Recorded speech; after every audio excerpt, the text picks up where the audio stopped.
Рубрика «Ночь беременной». Проснулась в 3 часа ночи, потому что захотела квашеную капусту. Сделала заказ не сразу, в надежде на то, что все это пройдет. А мне все это везли еще 1,5 часа. Времени зря не теряла, уже нарезала лучок. Пришлось разбудить мужа, попросить спуститься за заказом, потому что у нас не работает домофон. В итоге капусту я делала уже в 6 утра.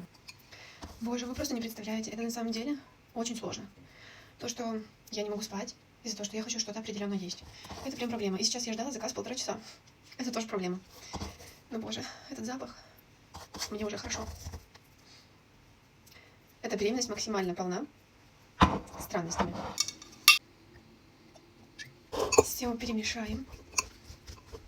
Чтобы вы понимали, я заказала вот. И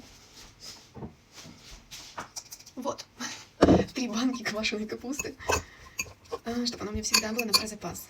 Ну что ж, вроде готово.